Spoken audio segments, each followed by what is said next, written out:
China's top economic advisor Liu He just meters away from here with Donald Trump in the Oval Office on the first day of negotiations between the Chinese delegation here and the U.S. negotiations. In fact, they've been happening just a few meters away from the White House in the U.S. Treasury, led by Steve Mnuchin, the U.S. Treasury Secretary. But before that meeting between Liu He and Donald Trump, the U.S. president suggested that he was not optimistic that a deal could be made. You've never seen people come over from China to work on a trade deal. Now, will that be successful? I tend to doubt it. The reason I doubt it is because China's become very spoiled. The European Union has become very spoiled. Other countries have become very spoiled because they always got 100% of whatever they wanted from the United States. But we can't allow that to happen anymore.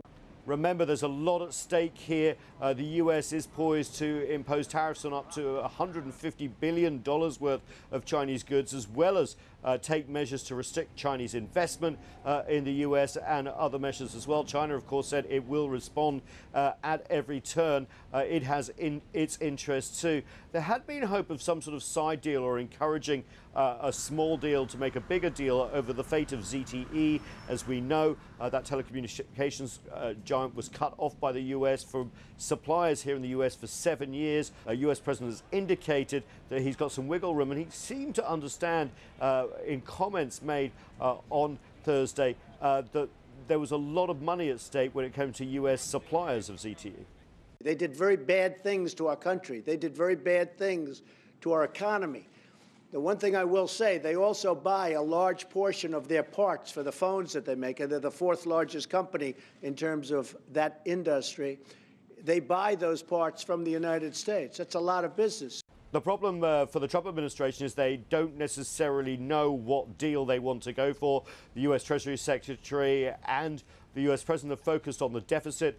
There was a suggestion of bringing down the overall deficit by $200 billion, trade deficit by 2020. But there are others, hawks, if you like, in the administration, like Robert Lighthizer and Peter Navarro, the trade advisor who wrote that book, Death by China. That sort of disagreements come out to the open all over the U.S. papers. A story about an argument that Steve Mnuchin and Peter Navarro may have had in Beijing, showing the split between the negotiating sides. So that makes it more difficult as well. China's delegation here keeping their cards close to their chest, not making public comments while they get on with the busy task of negotiating, and hope that a deal can be made, not that will not just help the US and China's economic growth, but also it will have global implications. Nathan King, CGTN at the White House.